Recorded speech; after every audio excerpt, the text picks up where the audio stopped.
warahmatullahi wabarakatuh. Di sini saya akan menjelaskan peta konsep dari saya terkait matkul filsafat dakwah. Pengertian dari filsafat dakwah. Filsafat dakwah adalah ilmu pengetahuan yang mempelajari secara kritis dan mendalam tentang dakwah dan respon dari kegiatan dakwah. Filsafat dakwah ada 4, diantaranya yang pertama, keyakinan dari umat Islam dalam kehidupan yang ini berhubungan dengan ketuhanan. Yang kedua, tentang siapa yang meyakini Tuhan tersebut. Ini disebut juga dengan filsafat manusia. Lalu yang ketiga, keberadaan manusia atau filsafat alam. Dan yang terakhir, bagaimana sikap manusia terhadap 3 yang telah disebutkan di atas. Lalu, filsafat dakwah secara ontologi. Secara ontologi, filsafat dakwah adalah menyelidiki sifat dasar dari apa yang nyata dan dipelajari secara fundamental atau mendasar. Secara epistemologi, filsafat dakwah adalah usaha dai untuk menelaah masalah objektivitas, metodologi, sumber, serta validalitas secara mendalam.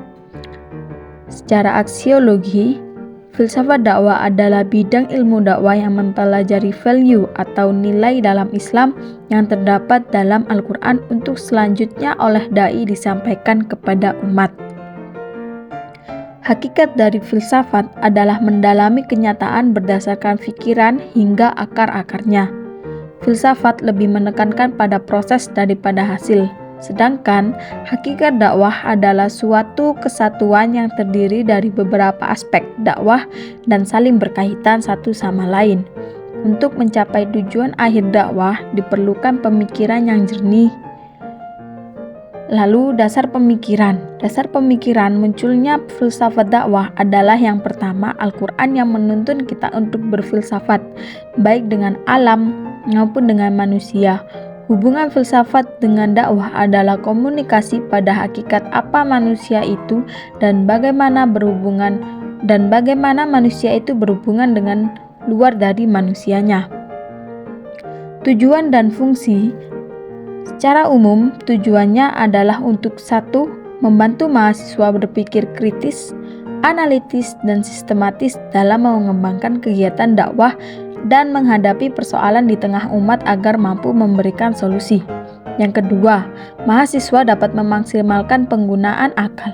Fungsinya adalah mengesankan Tuhan dan mengubah perilaku manusia untuk menjadi lebih baik.